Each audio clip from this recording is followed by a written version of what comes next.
Thank you very much. It's great to be here on this special occasion. And Kavitha, thank you very much for that introduction.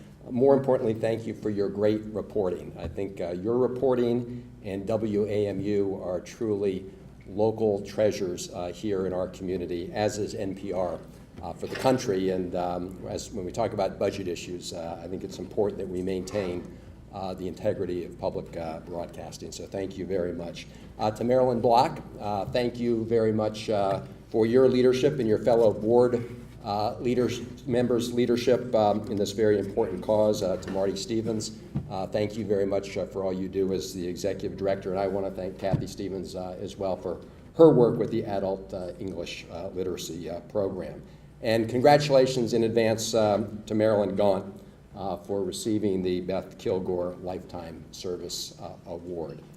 It's also great to be here with my colleagues from county government. I understand, of course, that Ike had to go, but it is really a tribute to the leadership in Montgomery County that he and Roger Berliners and others have made the important investments that they have at the local level in adult literacy. So I want to thank our county executive. I want to thank Roger Berliner, who's been a real champion of these issues from the beginning of his time on the county council, and also someone who's a partner on local federal issues as we work in the United States Congress. So thank you to Ike and to Roger. And congratulations on 50 years, all of you, the volunteers, the teachers, the tutors, having served 15,000 adults during the 50-year period, and now you're going at a clip of about 1,500 a year, which means in the next 10 years, you'll match the number of people who were covered in the first 50. And that growth is really, really important, and it's a testament to the fact that people in this community care about sharing of their talents and their resources to help provide opportunities to others. And we all know that reading and writing is so important to virtually every aspect of our lives that many people do take those skills for granted.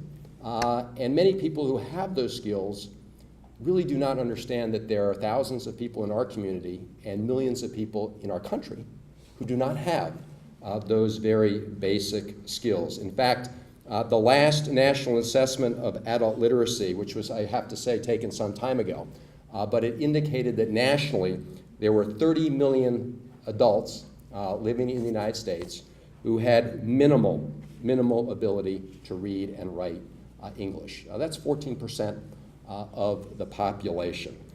And that's a combination of individuals who are somehow getting through some school systems throughout the country, and of course individuals who move to the United States for whom English is not their native language and they have to learn English. We're very blessed in this community, in Montgomery County, to have a very dynamic and diverse population. That presents huge opportunities and benefits. It obviously also presents challenges, especially when it comes to learning English and mastering reading and writing in English. And that challenge is reflected in the fact that you serve individuals, as I understand, about 93 different countries. That's a lot of people from different parts of the world.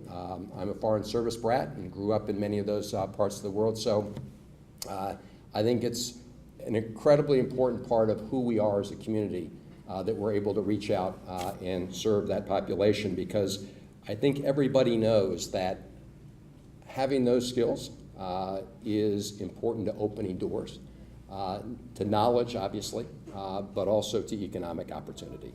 And it's essential to being able to get a good job, keep a job. It's very important to economic and financial security. And so that's sort of the economic side of the ledger. I think all of you know that it's also essential to personal empowerment. It's important to the health of many families, and certainly to the health of a community, that we are able to share those skills with others. Now, I don't have to convince people in this room that the investment that we make in adult literacy pays very big returns. There are lots of statistics around the country. I'm not going to jump into all of them. You know the human side of that story. You just presented some very vivid examples of that.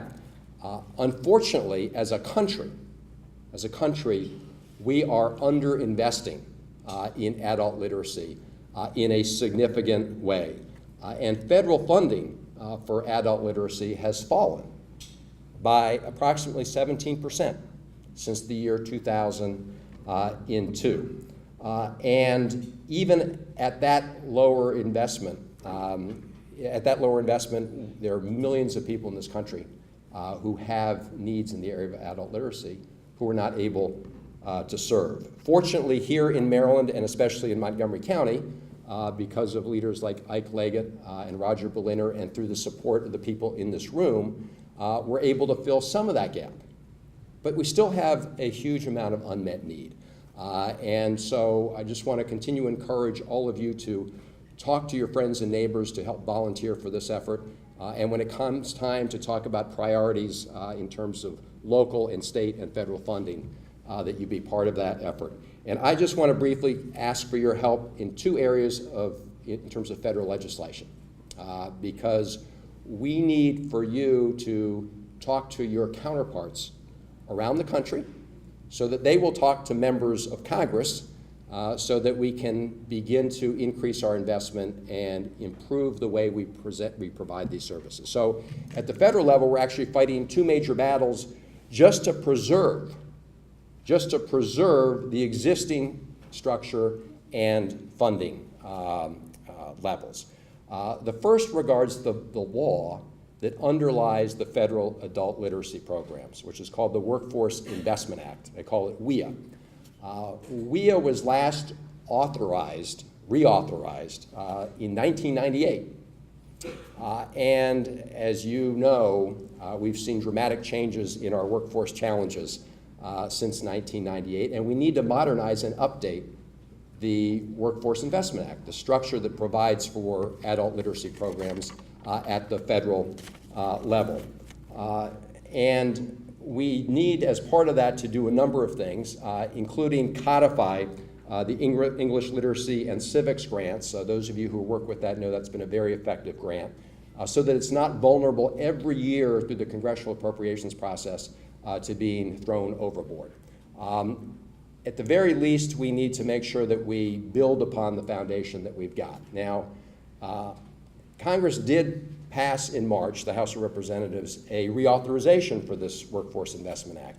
Unfortunately, to my mind, it actually took us backwards, not forwards. First of all, it did not codify that one program I just mentioned, but even worse, it actually, in my view, de-emphasized adult education and literacy programs, which is why the National Coalition for Literacy opposed the House bill and why I also voted against it. So, number one, it's important that we modernize this law, but it's important that we do it in the right way, and we need to engage all of you as part of that process.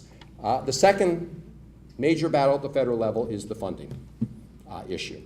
And the first challenge or threat is the so-called sequester, right? These across-the-board cuts, which starting in July means another 5% cut. That's on top of the 17% cut since 2002 in across-the-board cuts, which will impact Maryland and Montgomery County. And to the extent that it does not, it means the state and the county are having to backfill on those federal funds. Now, we've tried on 4 occasions now, I've tried actually to get a vote on a bill that would replace the sequester, so achieve the same amount of long-term deficit reduction, but do it in a smarter, more targeted way. And unfortunately, I haven't got a vote. I'm going to try again this week, but I don't hold up a lot of hope right now. So we need in the next couple months as a country to find a way to replace the sequester.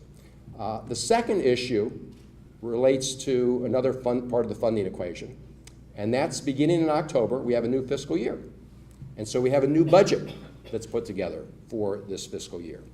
Now, the president has made a budget request that at least holds the adult literacy funding constant. I mean, it's not enough, but it's not a cut. And the Senate budget also holds it constant. But the budget that passed out of the House, which I think has lots of problems, including in this area, calls for a 19% cut on top of the sequester to the category of funding that contains adult literacy programs. So let me say that again. The sequester is a 5% across the board cut. The budget proposal that passed the House would cut on top of that another 19% from the federal investment in the budget category that has adult literacy programs. That means millions of additional people around the country who do not get these important services and have those opportunities open to them. So I just want to close by thanking all of you for what you do here in our county. You volunteers, you're sort of your force multipliers. You make sure that we can leverage the funds that are available, but also call on you to help talk to your peers around the country so that we can provide important investments here, because you're able to not just talk about statistics, but how you're able to help transform lives and change people's lives and open new doors and opportunities and put a human face on what this all means. And I think you'd agree that as a country, we should be in the business of opening more doors, not closing the doors that currently exist. And so I want to thank all of you for your great efforts and help, and just to let you know that in honor of the 50th anniversary of the Montgomery County Literacy Council, we have put in the congressional record a statement reflecting your very important accomplishments and contributions. I will present that to Marilyn right now and any others, but congratulations to you, and here's the statement from the congressional record. Thank you all very much.